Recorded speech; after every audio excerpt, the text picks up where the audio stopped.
પ્રવીણભાઈ, આજે કોંગ્રેસમાંથી તમે રાજીનામું આપ્યું છે, શું કહેશો? હા, મેં અને મારા પત્નીએ બંને કોંગ્રેસ પક્ષમાંથી રાજીનામું આપ્યું છે. સાચી વાત છે, કારણ કે શહેર નેતાગીરી સાથે અને વોર્ડના અમુક નેતા લોકો સાથે હું કામ કરી છું. હાલની મારી પરિસ્થિતિ ન હોવાને કારણે મેં કોંગ્રેસમાંથી રાજીનામું આપ્યું છે. કોંગ્રેસે મને 27 વર્ષની અંદર ઘણું બધું આપ્યું છે. એ કોંગ્રેસ પાર્ટીનો હું આભાર માનું છું, પણ પ્રત્યે થોડીક મારી નારાજગી પણ છે કે મને જે ટિકિટ ફાળવણીમાં મને અસંતોષ અને અન્યાય થયો છે.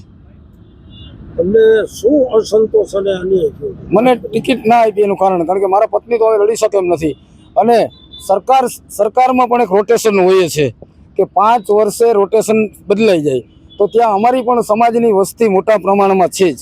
અમે પણ બીજા ક્રમના મતદાર છીએ, તો છેલ્લા 15 વર્ષથી અમને સ્ત્રીમાં ટિકિટ આપતા હોય, તો જેના કારણે અમને જેન્ટ્સમાં આપવી જોઈએ ને. મુખ્ય કારણ તો આ જ છે. આગળ પછી અત્યારે હાલ મારા સમાજના આગેવાનો સાથે, મારા વોર્ડના મતદારો સાથે, મારા વોર્ડ સાથે ચર્ચા કરી અને હું નિર્ણય લઈશ. હાલ તો કોઈ પાર્ટીમાં અત્યારે હું જોડાવાનો નથી, પણ મારું જે છેલ્લા 32 વર્ષથી જાહેર જીવનમાં સૌ વોર્ડ નંબર 4, 5, 6 ઉપલા કાંઠે વિધાનસભામાં જે મેં કામગીરી કરી છે, ત્યાં હું બધા વિસ્તારોમાં જનૂનથી ચૂંટણીનો પ્રચાર કરીશ. ખાસ કરીને 15 નંબર વોર્ડની વાત કરવા 15 નંબર એમાં શું તમે કરશો? 15 નંબરમાં પણ હું મને લાગશે તો સારા ઉમેદવારને હું મદદ કરવા જઈશ આગામી દિવસોમાં. અત્યારે કોઈ મારું ઓલું નથી, પણ સ્ટેન્ડ લઈશ.